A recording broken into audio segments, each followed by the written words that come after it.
What's going on, everybody, and welcome into another episode of HBCU Huddle. I am CJ Hurt, joined alongside, as always, by Mike Wallace. Mike, what's going on, man? Hey, everything, man. I forgot my Kango, though. I didn't know we were doing a Kango show today. You know what I'm saying? Throwback Kango, but looking nice, rocking the blue. I see you. Hey, it's cool because it's reversible, Mike. There you go. Oh, yeah. What do you have on the inside? Yeah, well, what do we got? What do we got? It's more of a because I see you theme. Coordinating. Yeah, I did. It's more of a tropical theme. Okay. With it on the other side. That works. And you got Yeah. See, you ready? You ready? You came ready for the show. Absolutely. All right, there we go. Absolutely. And what a show we have for you guys. Follow me on Twitter. I'm at ConRadicalness. Follow Mike on Twitter. My Mike Check on Twitter. We will be joined in the next segment by President and CEO of the Sports 1105 LLC, producers of the HBCUNY Classic Albert Williams, to talk about that classic that'll take place next week, September 14th at MetLife Stadium. It features, I do believe, Howard and Morehouse, so we'll talk to him. Mike has a great sit-down interview with OVC Player of the Week, quarterback Draylen Ellis of Tennessee State, so we'll get to that, as well as our picks for this week's games, and we'll take a look back, unfortunately, at last week. Let's start at last week, though, Mike. My no good, very bad week 1. I wish I could go back to week 0. That's how bad week 1 was. And I know how you feel about week 0. Yes, okay. Absolutely. Okay. Absolutely. Preseason, we did preseason picks and trying to figure some things out. Yeah. I had Prairie View A&M winning the SWAC West. I had Alabama State winning the SWAC East, with Alabama State eventually winning the SWAC. Now, we'll say that both of those things can still happen. Yes. One game, 1 week does not a season make. But, Mike, damn it, both of them lost. Both of them lost right off the jump. Hey, listen, man.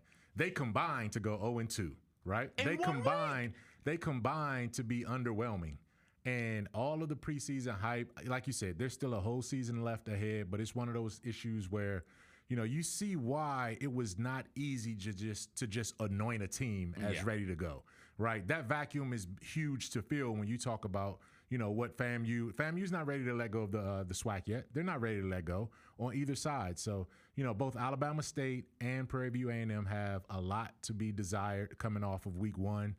But again, I still believe in them. They can correct these things, and we'll see where it goes. But look, the least surprising thing about this is that you being wrong on your picks. Absolutely. Right? Just look at your track record on the picks. Like, you being wrong is the least surprising of our development so far. No. Nobody. I didn't say surprising. I didn't say it surprised anybody. I just said it was frustrating to sit down and watch. I bet. That SWAC West is wide open. We knew that going into it. Prairie View A&M was kind of a edgy dark horse type of pick for me, based off what they've done the past 2 seasons. Surely I thought they could get past Texas Southern in the first game of the season, and no, they ended up falling.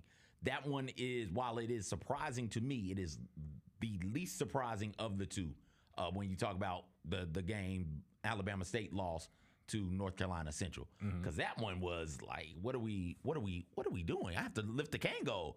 Coach Eddie Robinson Jr., what's the deal with Andrew Body? Why is he not playing all of the snaps at quarterback? Why are we doing this 2 quarterback thing? That was the one that got me. I got to the game with about 5 minutes left in the first quarter. I had family in town. We were doing stuff. I was like, oh, great. It's time for Alabama State and North Carolina Central, Orange Blossom Classic. Let me sit down and watch this game. I got there, and Andrew Body was not on the field. It was a couple of drives before I saw Andrew Body, and I'm searching. Like, oh, he must be injured. You brought him to Birmingham for SWAC Media Days, right? Like, that's not stuff that you do. You convince them to transfer. Sometimes you convince people to transfer, and then it just doesn't work out, and you don't run with them, right? I understand that. But you brought Andrew Body to Birmingham. I thought what y'all had was special, Coach Eddie Rob. What happened there? What is going? I can't be the only one who thought that was strange. Nah, it was definitely strange, man. It was definitely strange, and what you have there is a situation where Eddie Robinson Jr. brought in 2 quarterbacks as transfers, right? And he felt highly about both of them. I think he wanted to go into the season giving both of them an opportunity to prove that they can run the first team offense in real live action. And it just didn't work out that way. You know what I mean? That decision put Alabama State in a hole right off the bat when you talk about 21-0 hole. A 21-0 hole that included a pick 6 going the other way, right? It's a 2 quarterback situation at that time.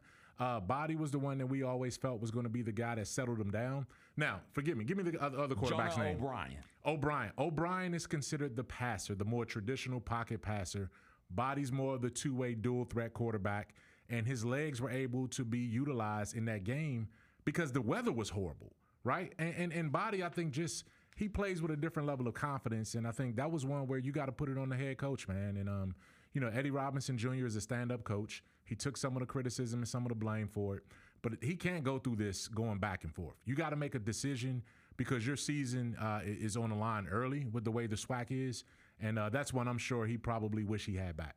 88 yards passing. O'Brien, 5 of 11 for 61 yards, 5.5 yards average completion. Andrew Body, on the other hand, 4 of 6, 27 yards, 4.5 yards average completion. The passing game was horrible. So it was horrible. But the weather factored. The weather factored so you into think it. Part of it is a weather thing? I mean, it was a monsoon that blew through there. The game had to be delayed. Walker Harris is 9 of 18, 119 yards. Yeah, it's not a lot of passing. Yeah. The weather was bad there. They had to delay the game right after halftime. And then I didn't see the second half because once they switched to ESPN News, guess what? Your boy don't got ESPN News. As a matter of fact, your boy don't even got ESPN right now. I'm one of the direct TV people. So they need to get this figured out, man, or I'm going to be spending a lot of money at sports bars having to watch football this season. Come over to my house. That's a long drive, though, man. Got you. You came over to my house. That was a long drive. It was. You left, man. When you left, that's another story. We get off on tangents here. Well, come on, Mike. My man CJ rolled out at about 6:45 and was like, I'm coming up on my bedtime. Yeah, because it was bedtime, Mike. I don't know what to tell you. Much respect. But thanks for having us over also. That was great. Anytime. We definitely going to come back your way, too, on one of these football weekends for sure. But my point going back to the quarterback situation, the weather was an issue. But Body had the legs to make it work, and it looked good. You bring up Body with the legs. 15 carries, 134 yards. Yeah. I think that's 8-point-something yards per carry and 2 touchdowns. And a touchdown. 2 touchdowns with his legs. Take nothing away from North Carolina Central. No, I'm not trying to do that. Because they played well. Yes. They dictated with the physicality, with that running game, and those guys are going to be another good football team under Trey Oliver as head coach there. But to me, this said more about Alabama State and what they didn't do as much as it said what North Carolina A&T did, and North Carolina Central went out there and did. But yeah, this has to be a look in the mirror moment if you're Alabama State right now, because you can't afford many more of these. Yeah, you don't need to overthink it. I think sometimes you can overthink some of these things. Yep. You got 2 quarterbacks, and one quarterback is a slightly better passer, or even a moderately better passer. And the other quarterback is a much more dynamic player with his legs. You run with the one who's more dynamic with their legs, because you can't defend that, because once that begins to run around and start improvising, especially if he makes good decisions with the football, Andrew Body makes good decisions with the football. Last time he played at Texas Southern, he was making good decisions with the football before the injury. You run with them, because there's no way you can scheme and game plan against that, because you don't know what that's going to do. Yeah. It's an ultimate wild card in the backfield. I hope for my sake, and for Alabama State fans' sake, Hornet Nation, all of y'all, hope for y'all's sake, that they get the quarterback thing figured out. And I know the one I would go with, and that is Andrew Body. You bring up North Carolina Central having a really good game, and they did. The game they played was good. They were oftentimes a more physical team. They had a game plan. They were able to stick to the game plan. They jumped all over them early and held on late. After that 21-0 start by North Carolina Central,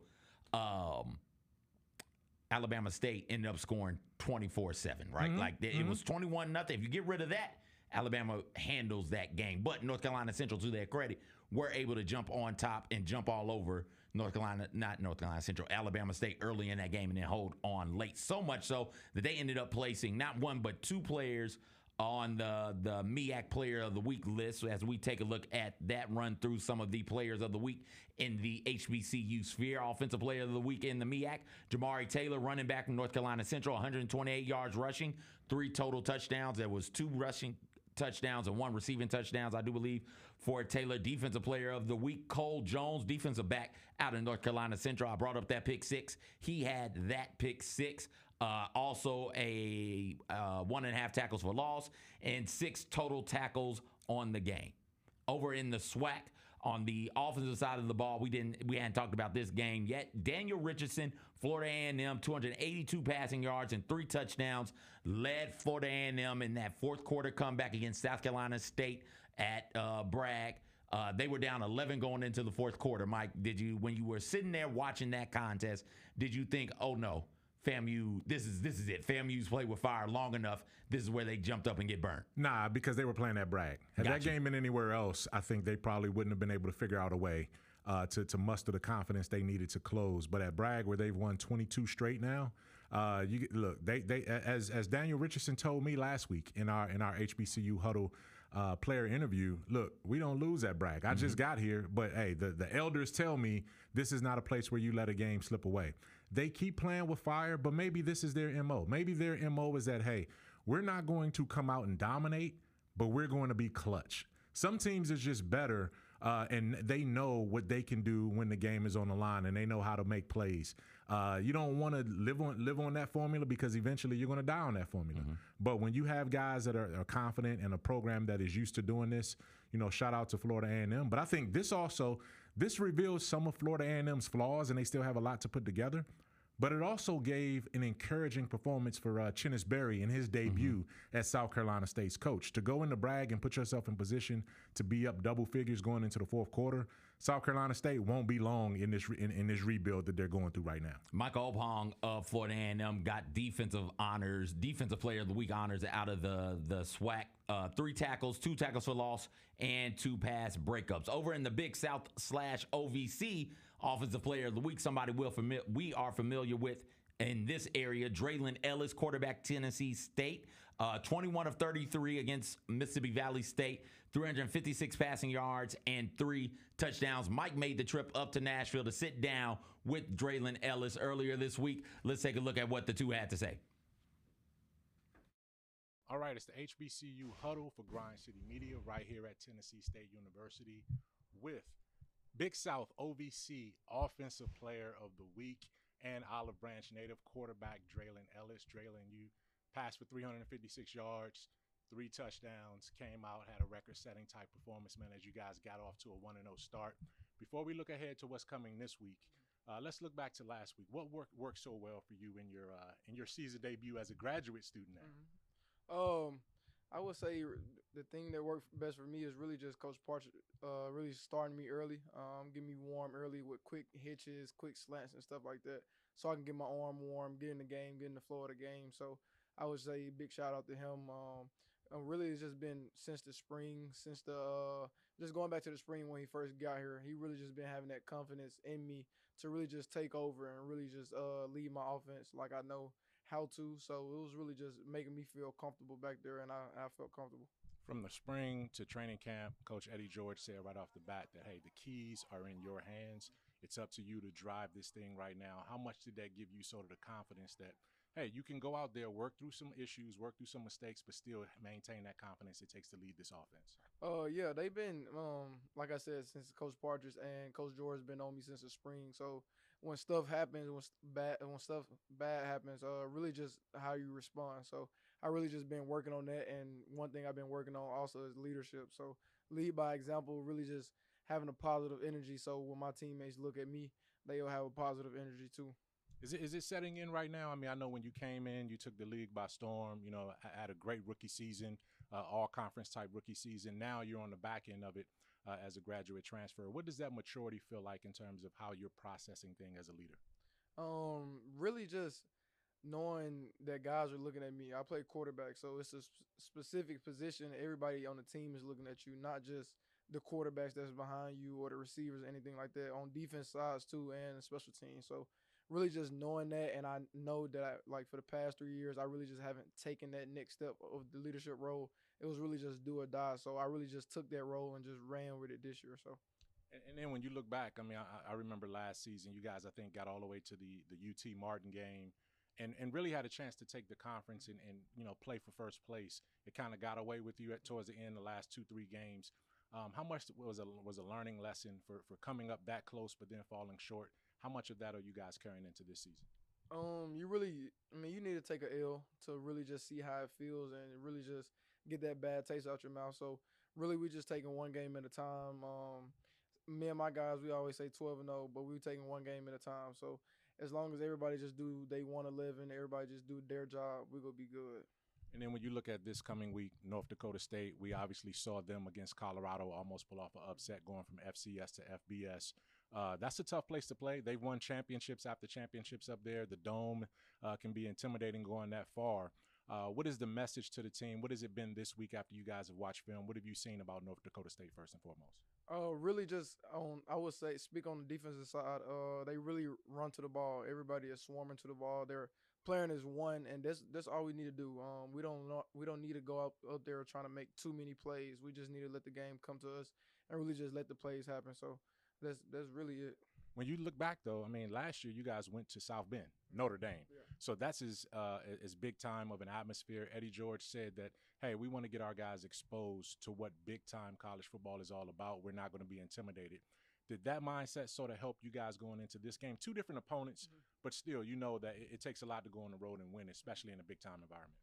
Yeah, for sure. They really prepared us. But then again, we got new guys on the team that didn't really experience that. But I feel like the guys that we got on the team right now is really, we feel like underdogs. So we're really going out there to really show what we got and put our name on the map. We're not just going out there just to play for any money or anything like that. We're going out there to win. We're going out there to compete against the best. They say they're the best, so we're going out there to compete with the best and just see how it goes. And speaking of being the best, I know you guys want to get that conference championship finally. You guys got close last year. Now you have to finish the job. How important is that for you as a graduate senior level player to go out there and get that championship? It's very important. I mean, we've been speaking on it since summertime. Really just getting that championship for real. And I've been telling my boys that, I mean, we just take one game at a time, and I promise we play like we did Valley. I mean, it was a little too many miscues or anything like that, but we can fix that up because it was game one. But really just playing how we came out and played, we'll be all good. All right, man. Your last chance to not last chance, but a chance to give a message out there to your Memphis fans. Olive Branch, obviously, stand up. Shout out to those guys there. Just what do you feel about that kind of following back in Memphis, back in the Memphis area, watching you in Tennessee State this year?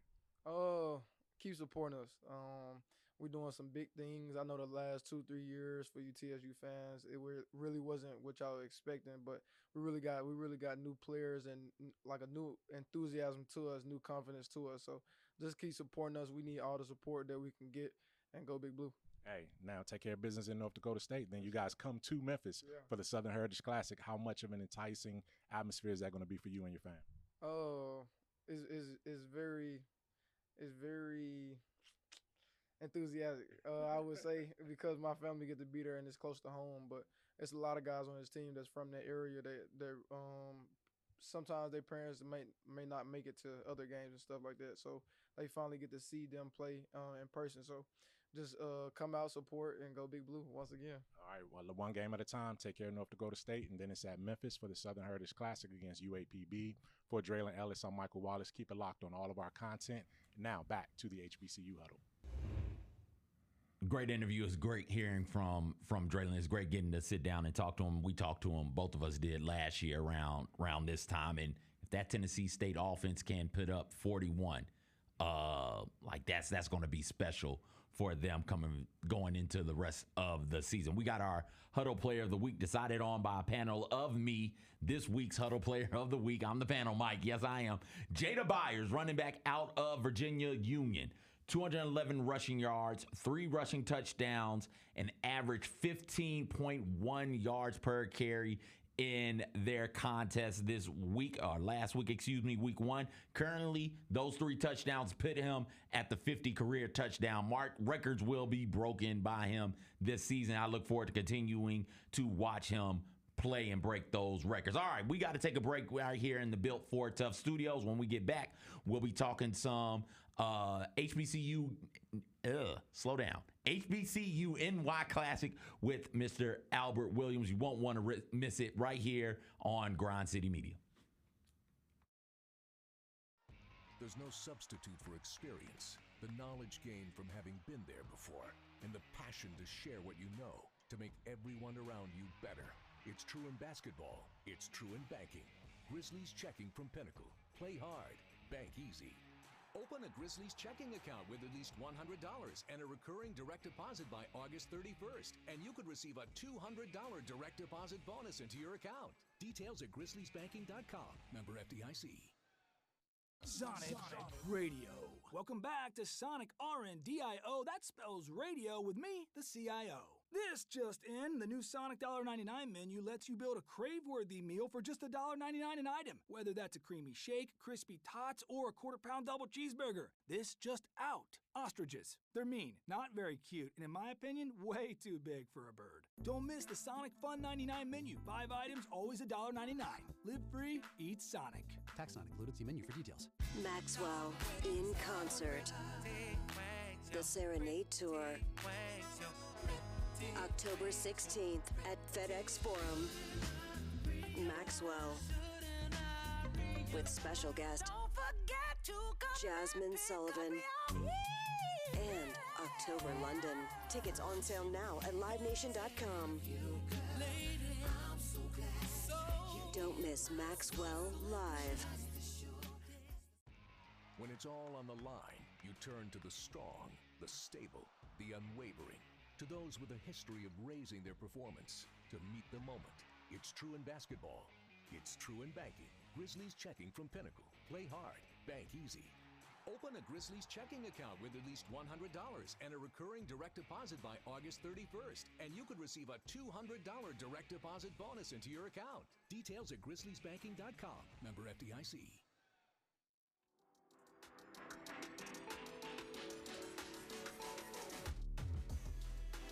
Welcome back into HBCU Huddle right here in the Built for Tough studio. CJ Hurt, Mike Wallace, and now we are pleased to be joined by the president and CEO of Sports 1105 LLC, producers of the HBCUNY Classic, Mr. Albert Williams. Mr. Williams, how are you today? Hey, I'm good, CJ. Thanks for having me, man. Thank you so much for joining us. This is the third year of this Classic, correct? Yes, sir. Yeah, how's preparation been for the Classic this year? I mean, it's busy, to say the least. Listen, man, I talked to. We have a Classic in Memphis that we're friends with, the Southern Heritage Classic. I've talked to the person who's in charge of putting that on. We've talked to the people in charge of the Orange Blossom Classic. I used to work in radio for about 10 years. Used to have on the people who ran the AutoZone Liberty Bowl once a week. It always blows my mind and amazes me how much work goes in for these types of neutral site games for what people think is one day. But really, it's a whole week of events. What do you guys have being planned and going on the week of the HBCUNY Classic? Sure. So we start off with a high school education day in New Jersey on Wednesday. On Thursday, we do a high school education day in New York. On Thursday, we have media day, step show, media day, pep rally, step show. Saturday, we have the tailgate with the career fair, and then the big game Saturday afternoon. Albert, when you look at the way these classics are, and particularly where they are, they do well in neutral sites. They do well in NFL-type stadiums. Circle City Classic is another one that comes to mind. Mm-hmm. Obviously, Orange Blossom Classic that has been played down there in Miami, the Dolphin Stadium. This one is another one in line like that. What I wanted to ask you about, though, was just being in that region, how vital is it to draw students to the HBCU football, band, culture experience when there's not a lot of HBCUs, in that Northeast corridor? Most of them are pretty much south and southeast in that area. But just giving them a chance to recruit and understand that there are opportunities at these major schools, Morehouse, Howard in this example. So, Mike, that's the question. That's what it's all about, right? Like, I'm a product of the New York City school systems, right? No one ever came to me when I went to Roosevelt and told me that there was an HBCU as an option. So getting the word out and getting our folks to be in front, getting our folks to be up front and center and experience that entire week long. We could have just done a game, right? But the most important part is educating and bringing awareness to HBCU. So it's vital. It's critical. What led to the decision to have Howard and Morehouse competing this year's Classic? How did that all get worked out and come about? These two played in the first one, and then last year I think was Albany State and Morehouse, and now this year it's back to Howard and Morehouse. What went into that? So part of it is availability of the teams. Most of these teams, they know their schedules years out, but we also know that you have most people know Morehouse Howard, right? And that's the thing. So they have a lot of their alumni bases here. They do a lot of their recruiting in the Northeast. Like New York City is led maybe top 3 or 4 people below the mayor are HBCU grads, Howard grads, in fact. Mount Vernon is a Howard grad. The district attorney of the Bronx, Darcel Clark, is a Howard grad. So a lot of their recruiting, a lot of their alumni are here. But with that being said, we'll play any team that's available when we don't have, again, Albany State. No one knew Albany State. But it's my job as a CEO to build on what we started, right? We're not going to not play if you don't have a Morehouse, a Howard, a FAMU, a Jackson State. We're going to play this game every year with all the schools because it's not 1 or 2 or 3 schools make up HBCUs. Got 105 to 107 that make up those schools, that make up the culture. I mean, and that's a great answer because when CJ just asked you, Albert, what went into selecting these schools, the first thing that popped off in my mind was brand. You don't get a bigger brand on the East Coast than Morehouse and Howard. Obviously, you talked about Howard and what they are doing right now, what they've been doing traditionally. From the entertainment sphere, a lot of entertainers from the New York area have gone through to Howard. Obviously, we know about Vice President, presidential nominee, candidate Kamala Harris is a Howard alum. Spike Lee is a Morehouse alum. Spike Lee is the biggest New York fan there is out there, right? So the brand speaks for itself. As you guys, try to bring fans to this, so the experience for the students and the stakeholders is one thing, but bringing fans to the culture of HBCU when it comes to the bands and those kind of things, how much of a challenge is that, and what are some of the opportunities there to grow in that area, sort of off the field? So I think with the bands, so the bands go out and they do their own recruiting, right? The bands, so both teams are in on Thursday. They spend Thursday afternoon, Friday mornings recruiting and going around and showing different schools in Newark, Inglewood, different parts of the city, Jersey, a little bit into Manhattan, Eagle Academy in Harlem. They go and show that culture, show that there's an opportunity in music, show what marching bands are all about, because we don't have that experience, right? So we bring that whole idea into what a marching band is. So Mike went through a couple of the more famous celebrity alumni from both institutions. Is Vice President, presidential candidate Kamala Harris going to show up? What's it going to take to get her on the field? I mean, she's invited. Absolutely. Have you talked to any of the notable alums from either university who have made plans to like, hey, well, I want to come, I'll be there? Yeah, we've spoken to a couple of them. We've spoken to a couple of them, and they're out there. They're definitely coming. We know Spike's coming. That goes without saying.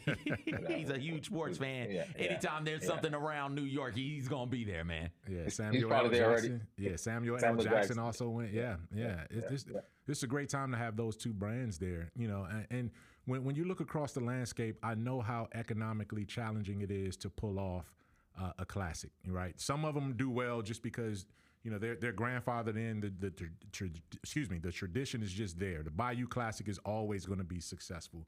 When you look at what's going on with Grambling and Southern, some of the classics, maybe 2 or 3 others have had some ups and downs. So what are some of the biggest barriers and challenges that you face trying to get this thing going as you get to year 3, year 4, year 5, looking ahead? Mike, you got the tough questions, but the right questions, right? I got a journalism background, man. I'm putting you on the spot right there. That's all right. And that's okay, because for me, right, the tailgate is a part of the culture, right? We know that. My goal is to bring awareness to HBCUs, right? We cannot bring awareness to HBCUs by staying in the parking lot. We're not padding Albert's pocket. We're not padding the pockets of Sports 11. We're not padding MetLife's pocket, right? Tell me how many HBCU games are shown on national TV? You just mentioned all of them, 6 max, right? In order to bring awareness to HBCUs, if it's not Spike, if it's not our VP, if it's not Sam Jackson or the other 20 to 50 notable alumni, right? How do we bring awareness to this? We got to get folks in the stadium to let people know that, hey, our folks want to see HBCU games. Once those games are on, we had our first year, our ratings from NBC, we had excellent ratings, right? We want to continue to build on that. In order to to spread the word on something, you have to. It's got to be. We got to have butts in the seats and folks on TV watching, so that the networks say, "Wait a minute, whoa, there's a market here. We could show this nationally." Right now, you have 6 or 7 games that are shown nationally on TV. Right, nothing wrong with that, and I appreciate and I applaud the networks that are doing their part. My partners at NBC. We should have more HBCU games on TV. Absolutely, absolutely. Albert, when I think about this classic, the HBCUNY Classic, it's in New York City, right? Like, that city is huge. It's massive. What unique benefits and challenges comes with putting on a classic in a city that size? Well, I mean, it's the game is actually played at MetLife Stadium, right across the tunnel, right, and where the Justin Giants play. So part of the thing is always traffic, right? So it's New York City, but the best thing about New York City, especially as our partners in Jersey, the transportation is seamless, right? So you could jump into the train, you could take a Port Authority bus, you could grab an Uber there. So that's transportation is not necessarily a barrier, right? It helps, but logistics and getting around the city, it's not really a hard city to put a classic on it, honestly, right? Because if you could make it in New York, make it anyway. We knew that was coming. Right? You lobbed it up there right at the rim, man. You just gave us an easy one to take into the end zone there. It's give us a little bit of background, because we definitely want to tune in. I mean, that's a big weekend across HBCU sports. I mean, obviously you're going the same weekend as the Southern Heritage Classic here. But where can fans watch? Where can fans follow? How can they get ticket information? Share with us some of the action steps that fans can take to not only just show up, but show out at that event that you guys are going to have up there with the Classic. We want folks to go out to our website, HBCUNYClassic.com. The game is streamed on Peacock and shown live on CNBC. But ideally, we want our fans to party with us, party in the parking lot, come inside the game. This year we have a post-game performance, right, by Sean Paul, Grammy Award-winning Sean Paul, who just got the key to the city from New York 2 weeks ago. So we're building this package, right? This culture, this event, right, that's built around the Classic, but it's more so built around HBCUs. It doesn't matter what school it is; it's just built around HBCUs. And my goal is to bring that much more awareness to HBCUs. And just for your fans, there's going to be an HBCU in New York City in 2025. The first HBCU will open in New York City, at the grad school. Oh, wow. Okay. So Virginia Union is going to open in 2025. Their campus, their grad campus in New York City. Oh, nice. I look forward to seeing that happen and learning more about that. Albert Williams, thank you so much for joining us. We'll get you out of here on this one. When it's all said and done for this year's Classic, you'll look back on it and say, hey, this year's Classic was a success because of, or if blank happens. 2 reasons. We get more butts in the seat. We get any HBCU school, any HBCU sport, football, soccer, track gets on national TV on a regular basis, right? Mm-hmm. And we yield the results or better results than we did last year with our high school education days, our career days, our college fairs, right? So last year in New York City, we had 968 kids get accepted to college on the spot, over $300,000 in scholarships provided by the schools, right? So you go home. You go to school, you go home from school, mom and dad says, hey, how was school today? I got into college, you don't got to pay for it. That's great. Right? Yeah. Right? If I had a mic, I would drop it. Right? That's it. Yeah. Hey, Albert, I hear a little bit of Caribbean twang in your accent there, man. Give us a little background on you. Where are you from, and sure. How did you but put yourself in position to be, the CEO of this Classic? Sure. So I'm originally from Jamaica. There we go. I knew it. I knew it. There we go. Yelling in my ear also, man. Yeah. So I'm originally from Jamaica. I've been product in New York City. I've been here since I was 3rd grade, 8, right? Okay. So product of the New York City school system, went into St. John's, degree in computer science, a network guy, I'm a Cisco guy by trade. Entrepreneur from day one, right? I've always owned a business while in high school, while in college. My daughter's 13, so about 14 years ago, decided that I was going to work for anyone else. Bought a car service where I sit today. I own and operate the third. We do probably the fourth largest transportation company that provides Medicaid for the state of New York. Amongst other businesses, got into the Classic was really an investment. As a businessman, as an entrepreneur, I look at different businesses, and it came in as an investment, right? The initial, to be totally honest, and I've told this story before, it's never going to change. Some guys came to me and said, "Hey, there's an opportunity for you to invest in something, and we'll give you a nice return." I looked at it, said, "Sure," it made sense. Looked at it. Unfortunately, it didn't work out for them. But for me, I'm not here to disappoint kids, right? Yeah. That's not what I do. Like, I got 2 kids at home, right? So I'm not here to disappoint kids. So ended up taking over the Classic and running the Classic and say, "Hey, you know what? This thing has legs. As a businessman, it has legs. But also, we take the business out of it. What are we doing?" Like, I want to use the word legacy, right? I want to use the word legacy. I want to think I'm young, right? I got a lot of hair. I don't want to use legacy, but what do you, what have you left? What mark have you left, right? I know that first year, one young man who had no intention of going to college came in. I do something called an impact award, and his uncle creates those impact awards for me. They were running through the parking lot, bringing the impact awards to the stadium, right? They wanted to hand deliver them to me. And this young man ended up speaking to the person that handles my college fairs. This young man ended up going to college just because of a conversation, just because he came to this game. Now that's 2 years ago, so he's a junior this year. This will be 3rd year. He's a junior at Morehouse today. Oh, nice. Right. And then I just told you 986 kids got into college. So that's what we're building. It's definitely a business. Don't get me wrong. It's a business, right? Because they're economics. The folks at MetLife, they're great, but it's a business for them. They have to run a business. You can't say, "Hey, Albert, take the stadium for the day." Right. Yeah. So it's a business, but ideally I want to make sure that it started out as a business, but now it's a passion, right? It's something that we continue to do. It's a lot of work, like you said initially, CJ. It's a lot of work to start. It's people see the end product, but this is about 6 months worth of work easily. Like, we'll take a couple of weeks off, right? And then we're back to it probably in October. Yeah, absolutely. Absolutely. Thank you, Mr. Albert Williams. That is Albert Williams, President and CEO of Sports 1105 LLC, producers of the HBCUNY Classic. Albert, good luck with the Classic, and thank you so much for taking time to join us. We'll have to have you back on real soon. Thank you both for having me. Hey, no question, man. Legacy is okay. Legacy and impact. That's exactly what you guys are doing. Keep up the great work, man. Never too young to start thinking about the legacy, and you are a young man, good sir. I appreciate you guys, man. Thank you. Appreciate it, Albert.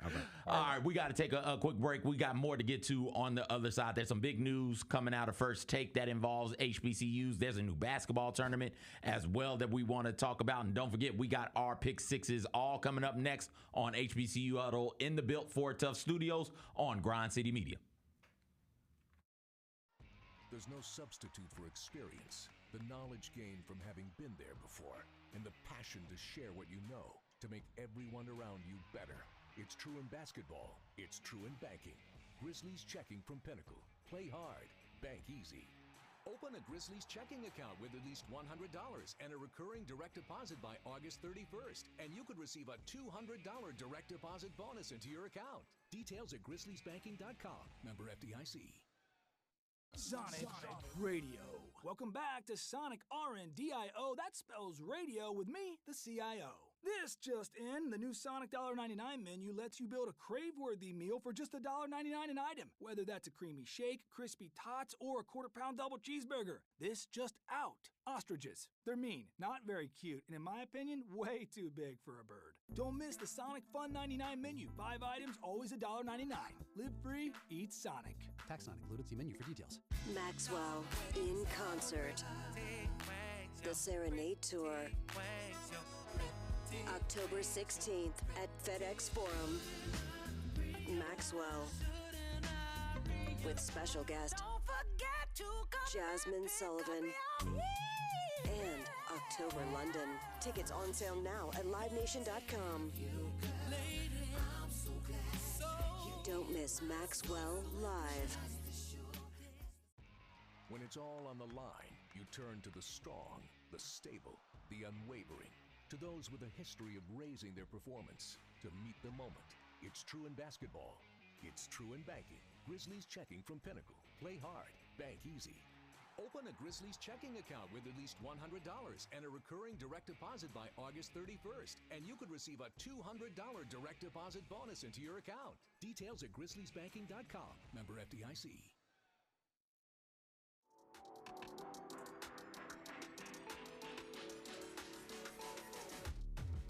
Welcome back, everybody. Built for a Tough Studios, CJ, Mike. Thank you to Albert Williams for taking time out and joining us. Mike got me thinking about all that talk about classics on September 14th, got me thinking about my plans for the day and trying to find a way to fit both of those classics in. Southern Heritage Classic kicks off at 6. This one will kick off at 3. So you can, while you're tailgating at 1, you can have the other one up. Right, so you'll be coming out of the stadium at MetLife, going back to the tailgate to continue the party because the party don't stop because the game ends. You can have the Southern Heritage Classic on at your tailgate, or if you're at the Southern Heritage Classic before you go into the stadium, you can have the HBCUNY Classic on in the background as you tailgate as well. We want tailgate pictures, Support them Mike. all, man. Support them all. Support them all. That's big time. And I know we came at you guys on this show in the last 20 minutes, 30 minutes, rapid fire. But let me back up real quick before we move ahead. Go ahead.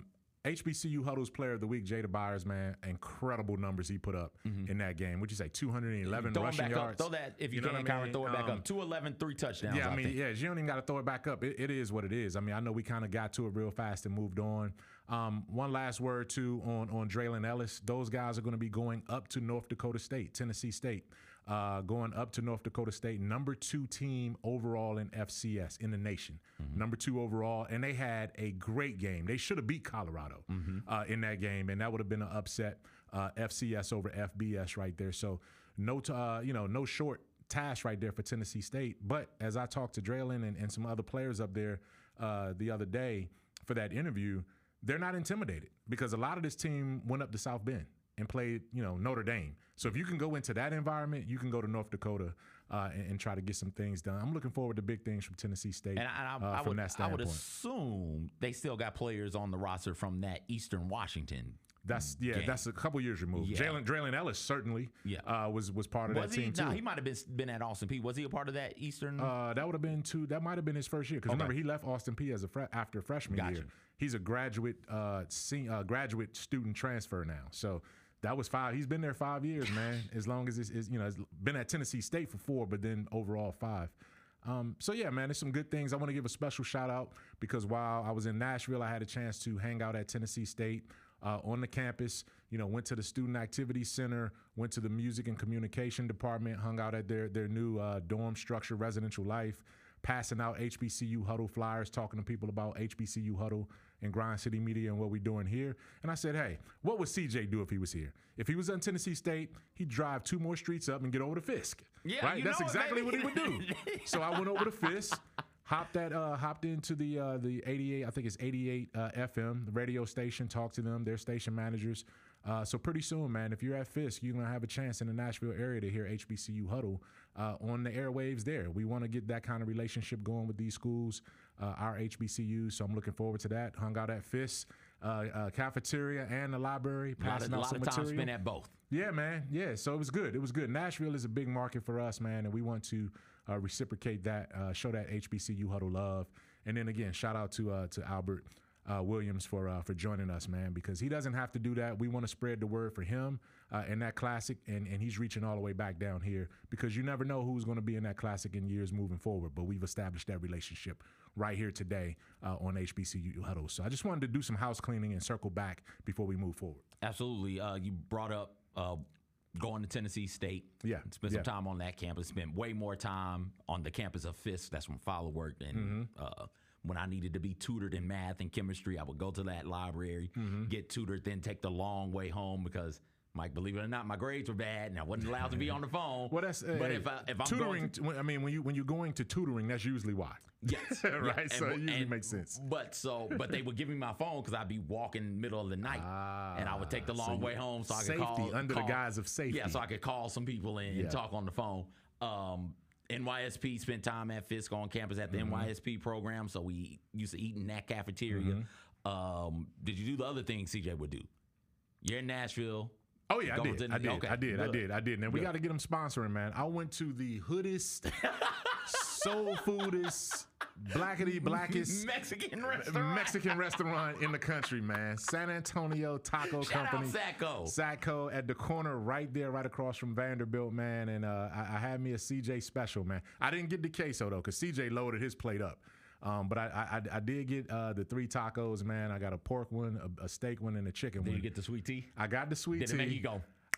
You know what? But see, I proactively diluted it. I proactively diluted it, you right? You can't dilute the sweet tea. I went 50% sweet and then 50%. 50% unsweet, man, because I knew last time when we all went last year. Yeah, somebody almost lost a foot last year. That's what I'm saying, man. That was diabetes in a cup, man. Diabetes in a cup, man. And I didn't have my insulin with me, so I had to go. So I had to be. Yeah, they definitely get you right, man. So it was all cool. All right, let's go to my ballot. Yes, from last week or this week's ballot for the HBCU Boxer Roll poll. This week, my ballot looks like this. I went with FAMU 1, back-to-back wins, undefeated. Makes sense. North Carolina Central 2, got that win over Alabama State. Howard 3, Jackson State 4, Texas Southern 5 off of their win over Prairie View A&M. Morgan State knocked off Hampton last week, so they jumped up from 10 to 6 in my poll. Tennessee State enters the poll with their win over Mississippi Valley State. Then my top 10 rounds out with Alcorn State at 8, Grambling at 9. Virginia Union is the lone D2 HBCU at 10. Mike, changes, thoughts, suggestions on my what you ballot. said, and we'll see how your ballot lines up with the official national poll that you submitted this ballot to in a second. But you said, and one of the things that I admire about how you're doing the poll is you're saying, look, man, we're going to clear the slate week to week. Yeah. Just because you might have been 2, last week doesn't mean you're going to hold your position this week. The poll can look different. But so I do see that you respect, obviously, what FAMU's been able to do back-to-back weeks. North Carolina Central's big-time win. I'm glad you got Tennessee State in there. And Virginia Union as well, too, because that is going to be a good game. They got a big test coming up this coming week as well, too.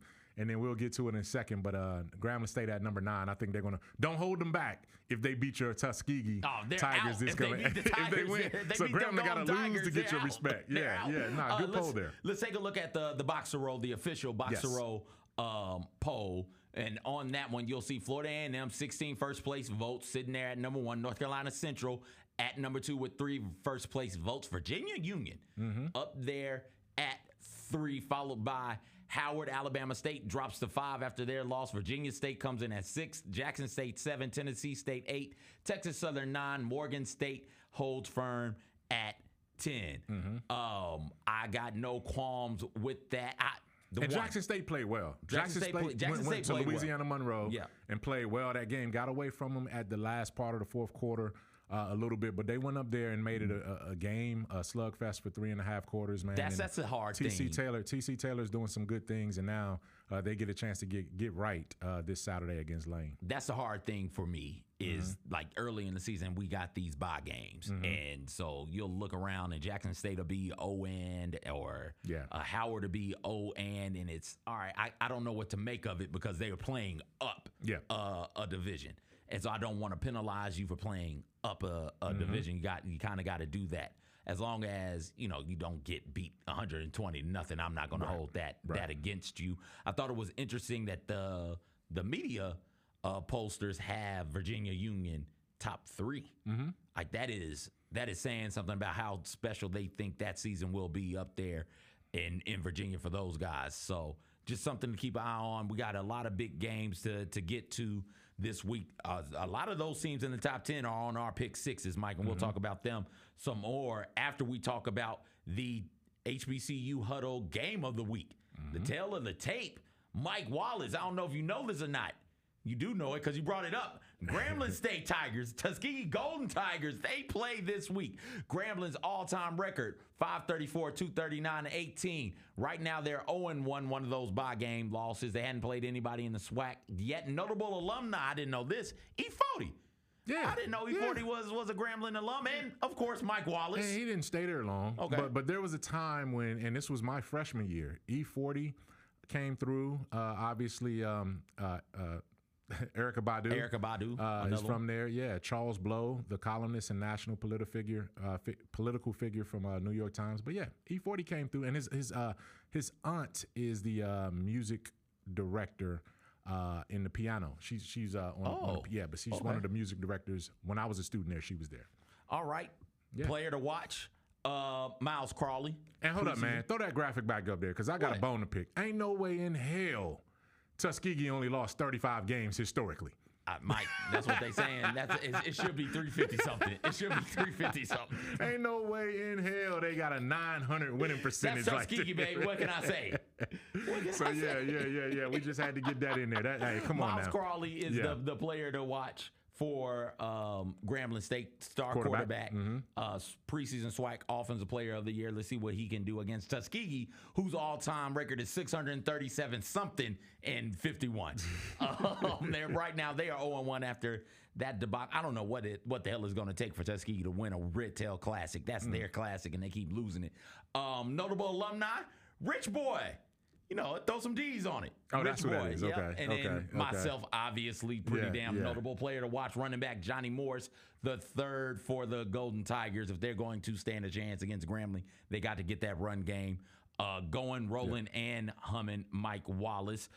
Let's move to First Take news. They announced that this is the PR statement from ESPN, quote, ESPN signature morning debate show, First Take, with featured commentator and executive producer Stephen A. Smith and I just lost it, Molly Quirham. Yeah, Molly Quirham and Shannon Sharp. On site at historically black colleges and universities this fall. The scheduled locations are Howard University on September 20th, Tennessee State University on October 11th, and Clark Atlanta University at Morehouse College on November 8th. All shows will air on Fridays. Mike, when you see HBCUs continue to get this type of exposure from ESPN First Take, what goes through your mind? I looked at it. I mean, they're going to D.C., they're going to Nashville, they're going to Atlanta. I'm glad that they're doing that because that's an investment right there. Stephen A. Smith has said that this is something he wants to do. Obviously, he's a Winston-Salem State University alum and grad. And anytime he's on any campus and anytime they bring that kind of spotlight to any HBCU campus, it's a great thing. I want to see them get a little bit deeper in the trenches a little bit, though. Those are the easy cities to get to. I want to see them get, down and dirty into some of these. I want to see them go to Lorman, Mississippi. You know what I'm saying? I want to see them go to Itta-Bena, Mississippi, down there, Mississippi Valley State, over there in Pine Bluff. Maybe they can grow. And I know it's an inconvenience, and I know it's a challenge travel logistically to get to those kind of places. But any spotlight that they can show on these schools, is good. And hopefully, I don't know what my schedule is like. Our schedule is like when they hit Tennessee State, but that might be a good time to get out there and show them some love and again share the word about HBCU Huddle, man. Stephen A. Smith is a guy that I've known. I worked with him when I was at ESPN for my 6 years there. I knew him before that. So I'm not saying we're buddies or anything like that, but if we ended up in the same spot, we would recognize what we had and what our colleague. We were colleagues at that point, man. So I would love to try to get them and show them some HBCU Huddle love as well. Absolutely. Tuskegee, 350 losses. Your boy forgot the zero. Of course you would. Of course you would. Man, of course you would. My fault. 637, 350, and 51 are those Golden Tigers.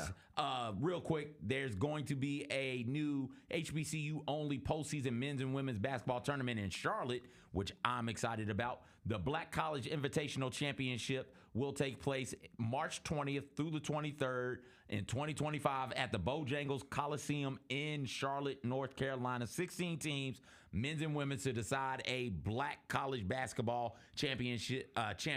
Will have both D1 and D2 schools. Mike, you sent this to me, and immediately I'm like, I got to get to this. Yeah. This is going to be fun. It is going to be fun. I mean, it's a March Madness style for teams that get overlooked from that standpoint, and they get a chance to end their season playing in the tournament. And they're creating so many of these tournaments beyond the NCAA tournament and the NIT.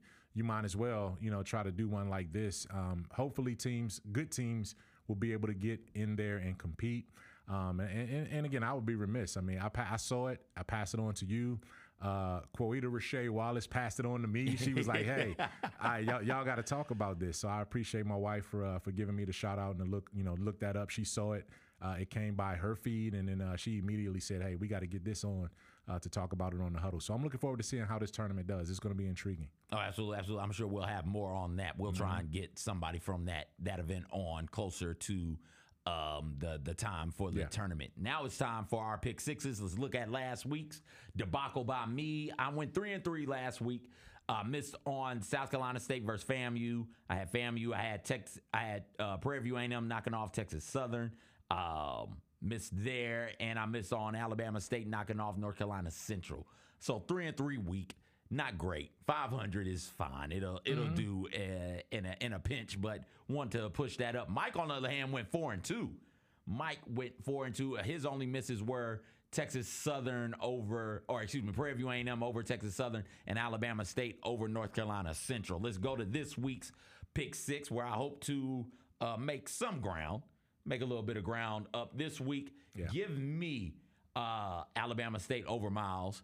They get right game for Alabama State. Hopefully we see more Andrew Body than we did in the first game against North Carolina Central. Give me them Golden Tigers over them regular ass Tigers on the road. Let's go Skeegee. We got a lot of these type matchups though, Mike. We got a lot of the FCS schools taking on pretty good D2 schools, and that can get kind of squirrely for some of the FCS schools. We got Virginia State taking on Norfolk State. Give me Virginia State. They are right now top 6 in the Boxer Roll polls. Give me Virginia Union. You made one woo. Give me another one. Virginia Union over Hampton in this matchup. Give me North Carolina A&T over Winston-Salem in one of those classic sort of HBCU rivalry matchups.